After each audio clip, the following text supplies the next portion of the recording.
Então, a ideia bíblica para demônio, porque também não usa exatamente essa palavra, são as forças invisíveis que trazem doenças. Então, por exemplo, Lilith, ela aparece na Bíblia mostrando que são aquelas doenças que vão matar um recém-nascido ou a causa de separar um casal recém-casado. Então, ela significa mortandade. E outros vão trazer outros tipos de doenças. Então, um cabalista, naquele momento, ele atuava como médico e como exorcista. Ele falava nomes divinos para afastar esses espíritos malignos, esses demônios, e ao mesmo tempo ministrar ali um medicamento, que seria extratos de ervas, para a cura. Salomão, ele cria então um sistema de prender esses espíritos malignos, esses demônios, em especial os 72 demônios. O sucessor do rei Salomão como o rei dos magos é justamente Jesus, o Cristo. Ele é saudado por 3 reis magos que saem da Pérsia, leem o céu, vê a estrela de Belém, ou seja, faz um trabalho de astrologia. E antes mesmo de Jesus nascer, eles já estavam a caminho de o encontrar. Atravessam o deserto e vão saudar o menino Jesus. É uma das histórias mais bonitas da Bíblia. É tudo aquilo que toca o menino Jesus, o Deus criança, né? O símbolo da pureza, da compaixão, da salvação. E, claro, o símbolo da esperança. Tem um autor, Rosa Cruz, muito grandioso, e nós temos a sorte dele ser brasileiro, que é o Guimarães Rosa, o poeta João Guimarães Rosa. E ele fala o seguinte: sempre que uma criança nasce, o mundo se renova. Olha que É bonito, né? muito bonito, profundo, né? E é real. Muito É uma real. nova oportunidade daquele indivíduo fazer algo por ele e pelo todo, né?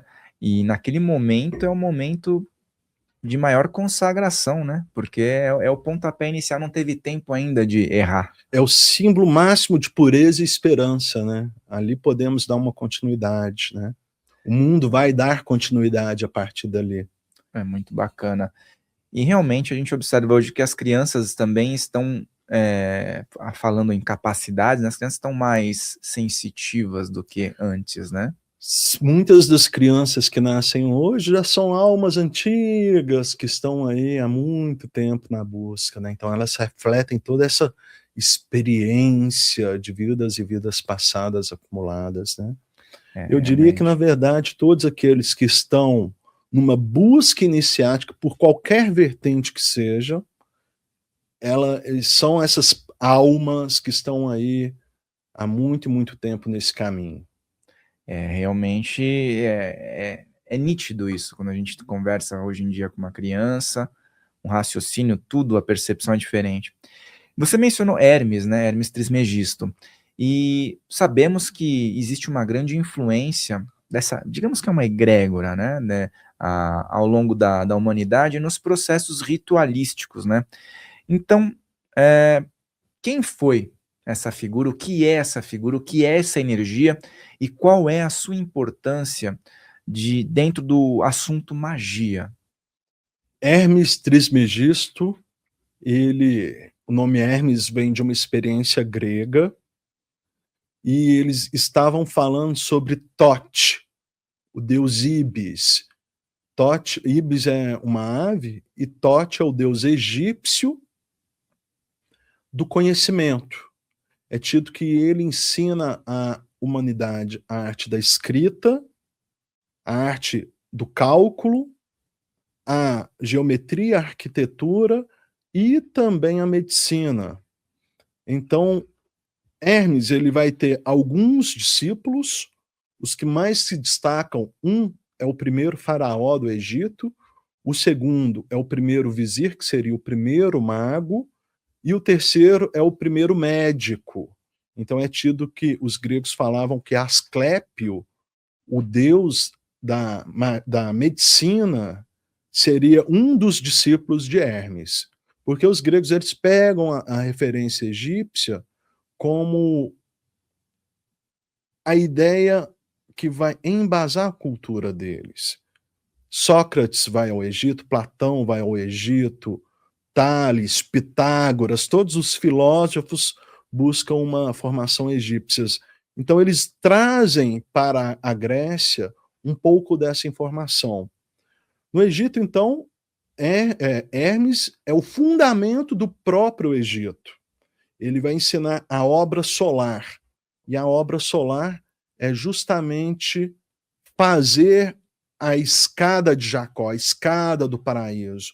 Ou seja, a construção virtuosa da alma que vai permitir religar ao Espírito Divino. Lembrando, então, que Espírito é a coisa eterna, infinita, que está no passado, no presente e no futuro, sempre da mesma forma, sem mutação. É uma potência. A alma, ela já é circunstancial. Ela aumenta ou diminui de acordo com a prática diária. Por exemplo, uma pessoa animada, ela está cheia de força. Uma pessoa desanimada, ela está em depressão. Então, o ânimo está sempre mudando. E qual que é o caminho que Platão, na sua filosofia, deixa?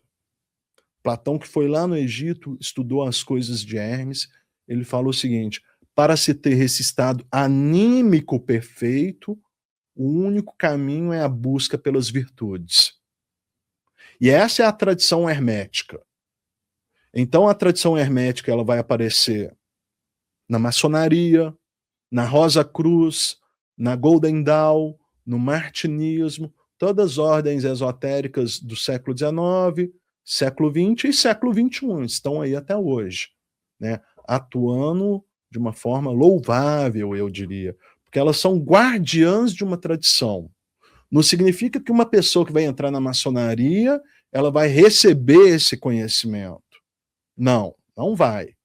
Ali ela pode procurar o conhecimento. Então, as portas para a busca estão abertas. Ela não recebe passivamente. Ela tem que ser um elemento ativo de busca. O mesmo vai acontecer na Rosa Cruz, o mesmo vai acontecer na Golden Dawn, no movimento gnóstico, no martinismo, em todas as expressões autênticas da corrente hermética nos dias de hoje. Agora, tem coisas equivocadas que usam o nome hermetismo e ocultismo, que são engodos, são mentiras, são equívocos, que é basicamente o satanismo, o luciferianismo e a demonolatria atual. Todas elas estão aí se apropriando de forma ilegítima dessa tradição hermética. Elas não concorrem à ideia hermética. Basicamente, os conceitos que Hermes coloca, eles não observam e fazem coisas contrárias. Então, eles não estão buscando o desenvolvimento da tradição hermética ou da cabala. Então, nós falamos que isso é uma apropriação, uma coisa comum nos dias de hoje, mas, na verdade, é apenas uma desonestidade intelectual. Hermes Trismegisto, então, ele é visto de uma forma múltipla em várias culturas.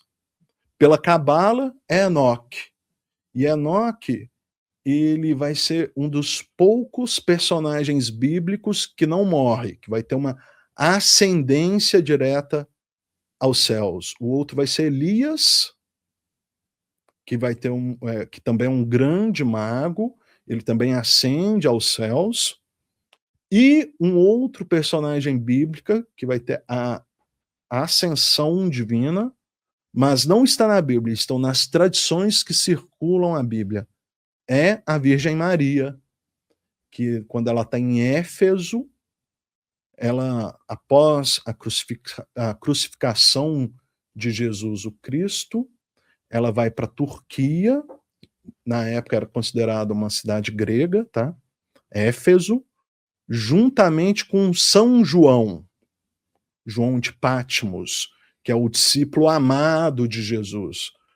O João e Jesus, eles têm uma história lindíssima. Jesus, quando foi batizado, João estava no local. Então ele acompanha a pregação de Jesus do começo ao fim. De todos os apóstolos, ele é o único que está nos passos da paixão de Cristo, no dia da crucificação. Ele é o único que vê Jesus sendo crucificado. E por isso, Jesus pede para João cuidar de Maria. E os dois são dados uma bênção. Maria não morre e João não morre. Uma coisa muito interessante. Maria, ela vai ascender aos céus e João vai ter uma longevidade muito grande e, segundo as tradições orais, ele era imune à morte matada, porque os romanos tentaram queimar ele, partir ele ao meio, decapitar, afogar, queimar em óleo, ele simplesmente não morria. E sequer sofria, ao ponto que ele é chamado de João de Patmos, porque ele é exilado numa ilha para as pessoas não terem contato com ele. Segundo a tradição, é por isso que o evangelho dele é o último a ser escrito. Ele vai escrever o evangelho mais de 100 anos depois da crucificação. Isso tudo não é tradição histórica, não está escrito. É tradição oral. São formas que as pessoas que tiveram ligação com esses eventos foram transmitindo. Porém, existem alguns trabalhos históricos e alguns trabalhos arqueológicos que vão tentar ali fazer uma exegese sobre essas coisas. Então, uma coisa que a gente tem que ter a honestidade intelectual de falar é que a tradição da magia não é a tradição científica. Tem como provar cientificamente a magia? Não. Algumas coisas pode ter, mas a maioria não. Porque são paradigmas diferentes. Basicamente, o paradigma científico, ele fala, se eu te dou um método e você reproduzir ele, você vai chegar ao mesmo resultado que eu. E isso pode ser compartilhado por todos aqueles que fizerem esse mesmo procedimento. A magia não parte desse princípio. A magia fala, olha, eu te dou um método, os resultados vão ser diferentes para cada pessoa, porque o passado de cada um vai interferir no resultado. A carga do Dharma, do Karma, se a pessoa tem ou não energia para fazer aquele método, vai interferir diretamente no resultado, diferente das condições científicas.